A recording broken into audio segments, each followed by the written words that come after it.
You're listening to a podcast from Cancer.net.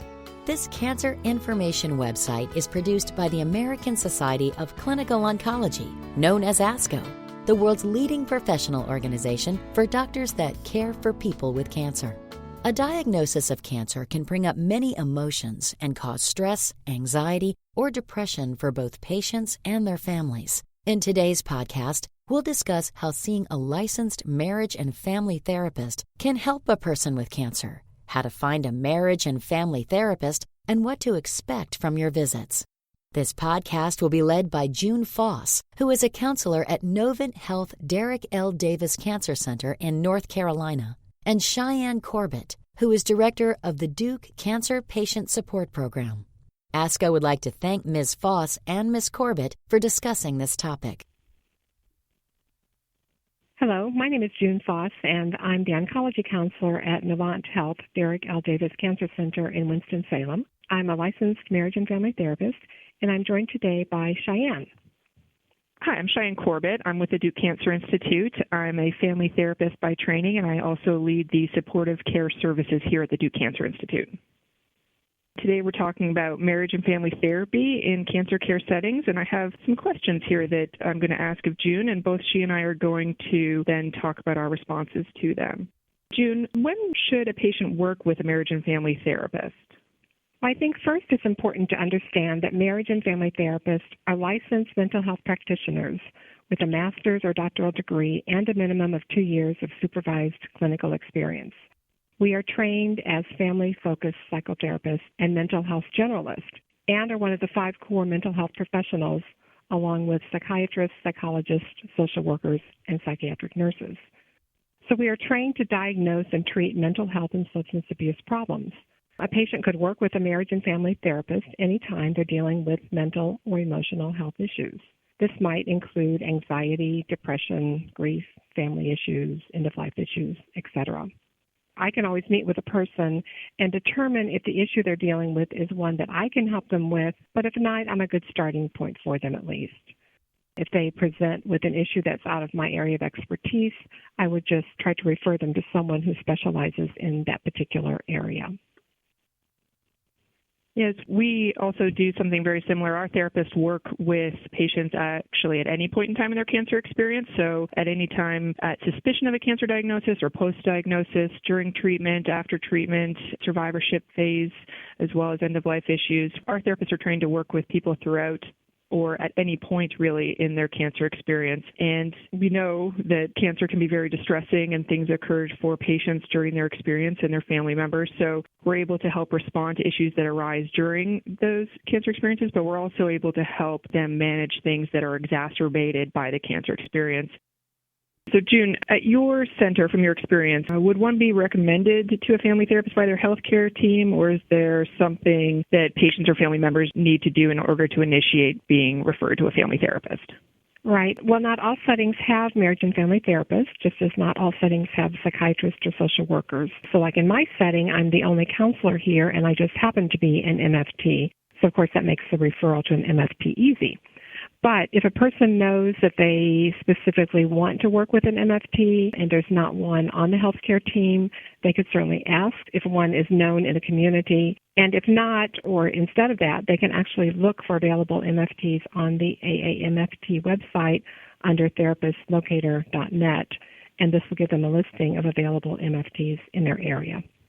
And I know at our setting, we have a team of 6 marriage and family therapists who practice both inpatient and outpatient. So the medical team works very closely with our therapists and can make referrals to them. And they can do this. We screen our patients for distress, as many folks do at other cancer centers. And depending on the issues that the patient and family are experiencing that are distressing, the medical team members, the nurses, the physicians, the PAs, everyone has been trained in order to how to connect patients to our family therapist and for what reasons you would refer to a family therapist.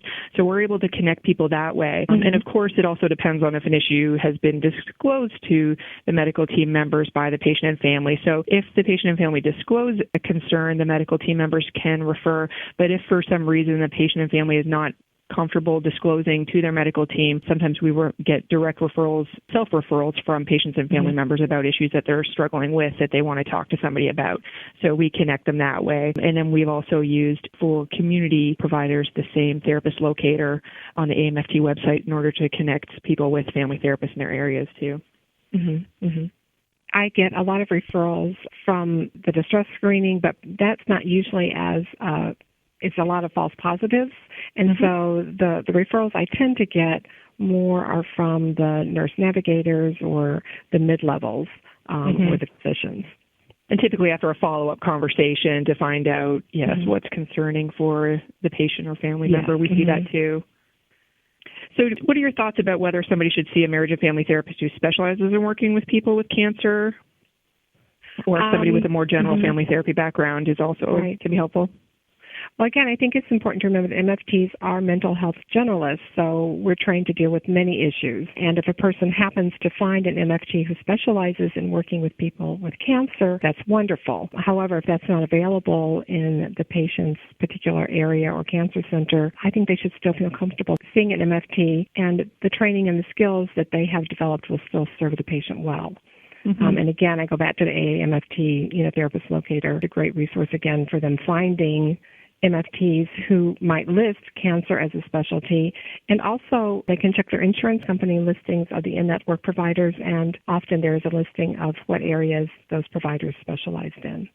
And as the field of family therapy has advanced over the years, there's developed a subspecialty, as you well know, of MFT that is medical family therapy. So it's marriage and family therapists who receive additional training and at some schools certification or specialization in medical family therapy that specifically provides them with more education and experience in terms of helping patients and family members cope with the impact of illness on their lives. So these are folks who've also had that additional set of training and who are experienced typically working in healthcare settings or understand that collaboration that happens between therapists and the medical team members for somebody who's coping with cancer, that's a really critical part of the therapy, because oftentimes therapists who are practicing in the community aren't necessarily collaborating as closely with the team members in the local cancer centers.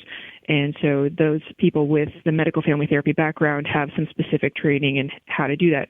Of course, other family therapists are able to do it as well, but people who have that medical family therapy training background have experience doing that, and they sort of orient their practice around that collaborative approach. Right. What should your patients and family members expect from their first visit with you? So first visits with me are usually a time for getting to know the patient, and, if they bring a family member with them. So it's a time for getting to know them. It's also time for doing an assessment to see what's really happening, what are the struggles, and what is the patient history in terms of emotional and or mental health, what medications they're on, etc. During that first visit, I want to get a good overall picture of the patient, and not only what issues they're bringing to the session, but also what their history has been and what their goals are. Yeah, I know what's really helpful for our therapists is really getting a sense of that, because they often get a referral from the medical team with information either based on the distress screening or based on their conversation with the patient. But having that chance to be able to talk to the patient and family about what their experiences are and getting to know them, getting to know what their concerns are from their perspective is a really important step. And also having conversations around what are their goals, what do they want to see different, because sometimes that's the same as what the medical team referred them for, or even what a family member wants to see, and sometimes it's different. So we always try and make sure that we're getting a sense of not only what they were referred for, but also what they want to see different, and then try to work towards that, because I know your role is probably very similar. There's a lot of communication back and forth between the patient, the family members, you, the medical team member, so there's a lot of communication, and everybody's got, ideas of what could be different or what patients need some assistance with or what could be changed. But I think it's really a critical role for the MFT to be able to really talk to the patient and family members and get their specific perspectives and a better understanding of what they want to see different. Because sometimes they're struggling with things that are different than what we're aware of, or sometimes the things that we think they're struggling with, they're actually not really a challenge for them, and they identify other issues that are of more concern to them that they want to work on. Yeah, that is so true. So as you start to work with a patient or family, what are some typical goals for either this type of therapy or your work with families facing cancer? The goals are, I would say, as varied as the patients are, really. So, for example, I might be meeting with a patient whose primary struggle at this particular time is cancer brain, and they're struggling to kind of think clearly, to be organized, to accomplish the tasks that they used to accomplish easily but are now finding very difficult to get through. And so we'll talk about those specific areas and kind of help them come up with a game plan for how to better manage their life in terms of meeting those particular needs. A lot of the patients I deal with are struggling with the cognitive distortions or the twisted thinking, that the things like all or nothing thinking or black and white thinking, things like, well, because I've lost my hair, I'm never going to be pretty again, or my husband will never be attracted to me. And so we try to just really help them understand that those may not be rational thoughts and how to identify and how to correct those ways of thinking, because those are thoughts that get them into trouble. Some patients are dealing with PTSD brought on by, the various treatments they may have had, or even the anticipation of the treatment. Some patients I've dealt with have been having bad dreams. And so we try to talk about the dream and process how they interpret the dream and come up with ways for them to counteract what they're dreaming so that they have a better outcome. So those are just some of the examples of the things. Of course, some patients, I should say, be dealing with some fear, end-of-life issues, that kind of thing. I try to just make this be a place where patients can bring whatever they need to bring, and a place where it's safe to be totally honest and deal with whatever problem they're struggling with. So the goals would revolve around all of those kinds of issues. Right. And I think it's important, we see so many people with challenges that they're facing throughout their cancer experience. And sometimes when people are referred to a family therapist, they're interpreting that as that something's wrong with them, or that there's some sort of problem, or, like the typical referred to a therapist or psychiatrist, somebody thinks that their doctor then thinks they're crazy, and that's why they're referring. But really, with the fact that we have family therapists in cancer centers now, the fact that psychosocial and spiritual concerns are really embraced in the oncology community now is really helping to normalize the fact that when somebody's going through something as major as a cancer diagnosis and treatment, that experiencing challenges along the way is totally normal. And being able to have resources to be able to help attend to those challenges and help be able to prevent them or help make them better once they start to occur, I think is really important. And as we go along through our therapy with our clients, it's really important for us to sort of really emphasize that a lot of the challenges that people are facing are normal responses to what they're going through. So while it might be different than a lot of the people that are around them in their, family community or work community, that really amongst other people facing cancer, that what the challenges they're facing are actually quite normal. And the changes can vary in terms of the impact on them and their family or the intensity. And it's just being able to provide that personalized therapy experience to really be able to find out how much of a problem it is for the patient, what particular things are an issue, and really work with people. And I know our goal is to help resolve those challenges to the satisfaction of the client. And sometimes that might be slightly different than the medical team. So we work with the medical team and communicate around that too. But I think some of the most common things that we see, like you mentioned, are things like marital conflicts or the self-embodied image issues that you referred to. Our family therapists do a lot of work with clients around sexual health and intimacy related issues. And a lot of what we're seeing now actually for our patients is we have a lot of younger patients, and so a lot of younger patients with young children.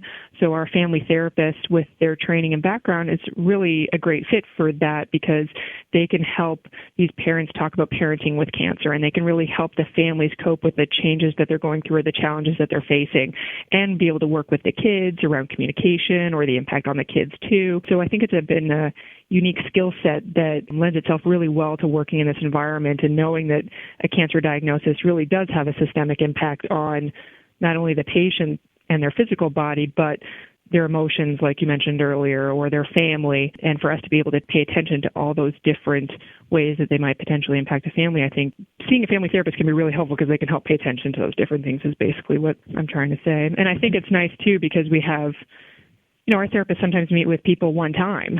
Sometimes they meet with people for several sessions. Our goal is to be more brief-oriented, not necessarily for somebody to stay in therapy for a long period of time. So we want to help people be able to either develop or remember the skills that they had to help deal with the challenges that they're facing, so that they are not reliant on the family therapist or other mental health professional going forward in the future, that they remember those skills or, redevelop them and can use them as they keep going through their cancer experience. Mm-hmm. So do you have any suggestions for patients or family members who are reluctant about seeking therapy or attending therapy, or maybe have family members who are reluctant to participate in therapy?